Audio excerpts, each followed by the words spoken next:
लेकिन भारतीय जनता पार्टी की सरकार जिस राज्य से जाती है, उस राज्य का केंद्रांश जो होता है, केंद्रीय पैसा जो होता है, उसको भारतीय जनता पार्टी के नेता रुकवा देते हैं। ये आपत्तिजनक भाषा की अगर बातचीत है, तो मुझे लगता है कि भारतीय जनता पार्टी के नेताओं से ज़्यादा आपत्तिजनक भाषा किसी ने उपयोग नहीं किया। बयानबाजी की अगर बातचीत की जाए, तो भारतीय जनता पार्टी के नेताओं के बयान के सामने किसी पॉलिटिकल पार्टी के बयान की कोई अहमियत नहीं है। बिहार में अब महागठबंधन की सरकार बन गई है। ऐसे में सबसे बड़ा सवाल अब यह उठ रहा है कि क्या बिहार में बस यादव समाज के ही लोग व्यापार करेंगे? ऐसा हम इसलिए कह रहे हैं कि बिहार सरकार के मंत्री रामानंद यादव ने कहा कि मैंने सुशील मोदी के बारे में नहीं कहा था, उनके समाज के बारे में कहा था। ऐसे में इस वक्त हमारे साथ हिंदुस्तानी अवाम मोर्चा के राष्ट्रीय महासचिव सह प्रवक्ता दानिश रिजवान हैं, हम उनसे बात करेंगे। दानिश जी, जिस तरह से मंत्री रामानंद यादव बयान दे रहे हैं कि उनके समाज के लोगों पर वो कार्रवाई कराएंगे, तो ऐसे में क्या व्यापारी अब कैसे सुरक्षित रहेंगे बिहार में? और देखिए, सबसे महत्वपूर्ण बात ये है कि रामानंद जी ने जिस संदर्भ में बातें कही हैं, उस संदर्भ में कागज़ात उनके पास नहीं मौजूद था, और हमें लगता है कि इस तरीके की टिप्पणी से बचना चाहिए। काम करने के लिए हम लोग सरकार में हैं, तो पहले जनता का काम कर लें, फिर टीका टिप्पणी करें। चुनावी वक्त में करेंगे। हालांकि सुशील कुमार मोदी जी को भी इस तरह की बयानबाजी से बचना चाहिए। पर सुशील कुमार मोदी हों या फिर रामानंद यादव, दोनों कह रहे हैं कि एक दूसरे के ऊपर मानहानि का केस करेंगे। अब तो ये दोनों उनका आंतरिक मामला है, लेकिन महागठबंधन की सरकार सूबे की तरक्की को लेकर चिंतित है। आपने देखा है कि जब से महागठबंधन की सूबे में सरकार बनी है, ना उप मुख्यमंत्री, ना माननीय मुख्यमंत्री चैन से बैठे हैं। लगातार जनता के बीच में जा रहे हैं, काम कर रहे हैं। हालांकि केंद्र सरकार ने बहुत सारी योजनाओं का पैसा रोक दिया है। सरकार बदलते साथ अगर सबसे बड़ा साइड इफेक्ट कहीं पर देखने को मिलेगा, तो सूबे के विकास में देखने को मिलेगा। क्योंकि देखिए, राजनीति और विकास दोनों अलग अलग चीज़ें हैं।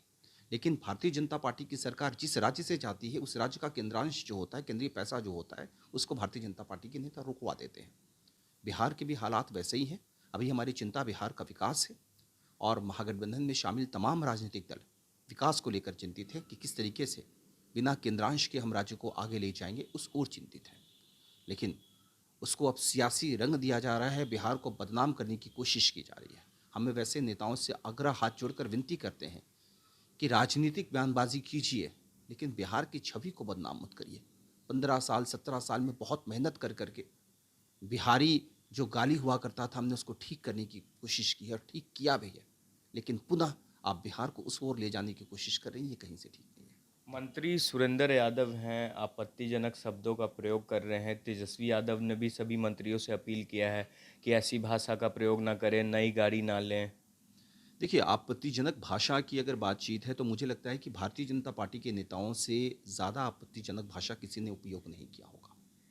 और देश में अगर आपत्तिजनक शब्दों का प्रयोग शुरू हुआ है, तो 2014 के लोकसभा चुनाव के शुरू हुआ है, जब देश के प्राचीर से तत्कालीन प्रधानमंत्री के कैंडिडेट हुआ करते थे, जो वर्तमान में प्रधानमंत्री, वो सीधे तौर पे ये कहते थे कि शहजादे कहाँ हो शहजादे, और क्या कुछ नहीं कहा। आप बिहार में भी देखिए कि किस तरीके से भारतीय जनता पार्टी के नेताओं के बयान आते हैं। लगता है कि तनाव का माहौल पैदा कर देंगे, दो समाज को आपस में लड़वा देंगे। ऐसी बयानबाजी तो कभी राष्ट्रीय जनता दल के किसी नेता ने और किसी मंत्री ने नहीं करी है। तो हमें लगता है कि बयानबाजी की अगर बातचीत की जाए, तो भारतीय जनता पार्टी के नेताओं के बयान के सामने किसी पॉलिटिकल पार्टी के बयान की कोई अहमियत नहीं है। जिस तरीके से ये कड़वा बोलते हैं, समाज में उन्माद फैलाने की कोशिश करते हैं, वैसी बयानबाजी तो किसी नेता ने नहीं करी है।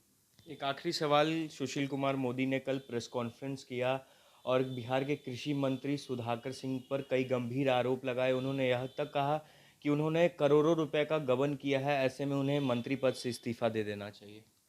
और अगर आज माननीय मंत्री जी भारतीय जनता पार्टी ज्वाइन कर लेंगे, तो कल से सुशील कुमार मोदी जी उनकी तारीफ करने लगेंगे।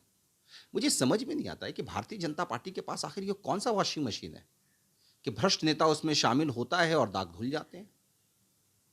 ये सुशील कुमार मोदी जी अगर सही मायने में प्रेस कॉन्फ्रेंस करने का इनको बहुत शौक है, तो सबसे पहले देश के आदरणीय गृह मंत्री जी को लेकर प्रेस कॉन्फ्रेंस करें कि क्यों वो तड़ीपार थे, क्या कारण था कि वो भागे भागे फिर रहे थे, किन केसेस में भाग रहे थे। अगर उनको प्रेस कॉन्फ्रेंस करने का इतना ही शौक है, तो उत्तर प्रदेश के माननीय मुख्यमंत्री योगी आदित्यनाथ जी को लेकर के प्रेस कॉन्फ्रेंस करें कि मुख्यमंत्री बनते साथ किस तरीके से अपने ऊपर लगे हुए, मेरे ख्याल से दुनिया का ये पहला नमूना होंगे जिन्होंने अपने ऊपर लगे केस को खुद से ख़त्म कर लिया, तो उसका उनको लेकर प्रेस कॉन्फ्रेंस करनी चाहिए। और रही बात सुधाकर सिंह जी के बारे में, तो सुधाकर सिंह जी ने अपनी स्थिति स्पष्ट कर दी है। केस हो जाने से कोई दोषी नहीं हो जाता है। ये सुप्रीम कोर्ट के कई बार रूलिंग हुआ है और कई एक हाई कोर्ट के रूलिंग्स हैं। तो मुझे लगता है इस तरीके की बयानबाजी से सुशील मोदी जी को बचना चाहिए। तो चलिए, ये थे हमारे साथ हिंदुस्तानी अवाम मोर्चा के राष्ट्रीय प्रवक्ता दानिश रिजवान, जिन्होंने साफ तौर पे कहा है कि सभी मंत्रियों को बयानबाजी से बचना चाहिए और बिहार का विकास करना चाहिए। बहरहाल, अब बने रहे हमारे साथ। अगर आपने हमारे चैनल को सब्सक्राइब नहीं किया है तो जल्द से जल्द सब्सक्राइब कर ले। धन्यवाद।